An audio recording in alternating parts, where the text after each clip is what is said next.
Hello friends, welcome to lecture number 13, that is on one of the quality control tool, and this is the last quality control tool out of 7 quality control tool, that is stratification. So let us start with the lecture. So stratification is defined as act of sorting the data or people or objects into distinct groups or the layers. It is a technique used in combination with other data analysis tools. When data from a variety of resources or categories have been lumped together, the meaning of data can be difficult to see.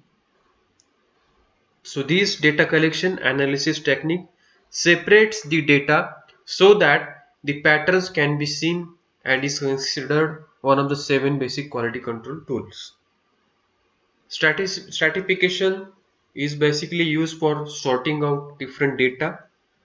You are getting so many number of data together, so you have to sort that data into the distinct groups or into the layers.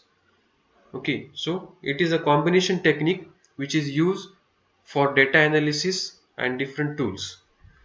So from variety of resources are there or categories are there, so these all categories, if suppose you are mixing all the data together, so it is very difficult to sort out what you can say data you have collected, what data you have going to categorize. It is very difficult. So it is one of the data collection and analysis technique that is used for collecting also and separating out that data, depends upon the pattern of the data. So next, what is the use of this stratification, when to use? So before collection of the data, when data come from several resources or several sources, or the conditions such as there are shifts, number of days or days of the week, there are number of suppliers or in the different population groups.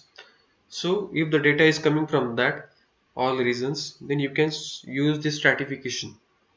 Or when the data analysis may require separating different sources or the conditions, if you are going to filter the data accordingly or you have to sort out the data, you can use this stratification technique. Here are different forms of examples are given, different sources are there. So might that require the data to be stratified? Suppose equipments are there, shifts, department wise, material wise, supplier wise, product wise, or one of the day of the week, time of the day. So different situation, different conditions, clauses are there, or you can say filters are there by which you can easily sort out the data. So these all are the conditions by which you can use the data stratification technique. So what is the procedure for data stratification? Before going to procedure, you look the example of stratification. So you are having the 3 data type, one data type coming from reactor number 1, that is we have given with the color code. Okay, we have sorted with the color code. So first is dark blue and it is having the square, that is reactor number 1 data. Reactor number 2 is giving the data, we have used purple color, and reactor number 3 data we have indicated with green color. So in reactor number 1, different inputs and outputs are there similarly to the reactor 2 and the 3, and I have 3 categories over here: output versus input by different categories. So output I have plotted on y-axis and input I have plotted on x-axis. So this stratification we have carried out in a graph, okay, on a graph. So stratification is what basically here, see here, you have to set up the data collection so that you collect the data information as well.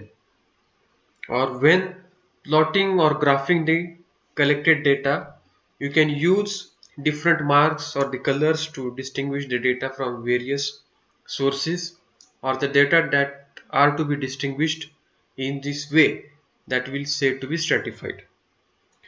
So you have to analyze the subsets of the stratified data separately. For example, see here on the scatter diagram where the data are stratified into the from the source number 1 or data from source number 2, or there may be the quadrants or number of points, or you have to determine the critical values only. So for the data from source 1, then only for the source 1 data 2. So like this here. So there is a reactor number 1. It is having 7.7 observations. Similarly, reactor number 2 is having 7 observations, and reactor number 3 is having 10 observations. I have given color identification code. Okay, three I have categorized into the 3 categories and plotted along on the graph paper. So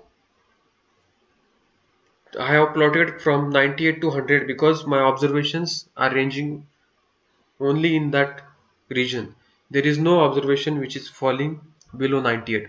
So I have closed my loop to 98 only, 100 to 98, and I have given the incremental increase, that is the, you can say, interval between two values, it is of 0.2. So 100 minus 0.2, it is 99.8, 99.6, 99.4. So like this I have plotted the data. Similarly, I have used the interval or the scale for x-axis, that is what the input I have given 0.1 scale, so it is rising to 0.7 because data is coming only in this region, only in these values. So this observations we have plotted, and we have to show in which region number of observations are falling, and depends upon that this stratification level we can use the one of the total quality management technique or the tool which is used previously used tool, which one that tool. So before stratification we can easily plot different values by using this stratification tool. So stratification is basically used for only sorting the data and the collecting the data. Accordingly you can easily get how many number of data you have collected and how many number of data you have to sort out. So it is very easy technique to sort out and to identify the data there itself. So this is about the stratification. In next lecture we are going to start with the new topic, that is what quality function deployment. But before going to next lecture we will have the overlook of these all 7 quality control tools that we have seen. So summary indicates following points regarding 7 different basic quality control tools. First tool we have seen cause and effect diagram. It is basically to identify the cause and the effects of the relationship. How many number of causes are there and what kind of relationship exists between the causes and the effect. So to see that cause and effect diagram we have done. Second, the check sheet we have used to record the collected data. Whatever the data you are going to collect from number of observations, check sheet you have to use. Third quality control tool is control graph or control chart. It is used for to find out abnormalities and the to find out the current status. Okay, whether the data is abnormal or normal. If it is abnormal, how it is, that you have to check by using the control chart. Fourth, histogram we have seen. It is used to see the distribution of the data, how the data is distributed, okay, evenly or oddly, that you have to check. Next, Pareto diagram is used to identify current status and issues related to the observations. Sixth, scatter diagram we have seen to identify relationship between the two things. Okay. Seventh is stratification. We have seen it is a basic processing performed when data you are going to collect. Okay, that is dividing that into different things. Suppose plotting them on a graph. That is first thing you have to do while collecting the data. So this is about 7 different quality control tools. Thank you.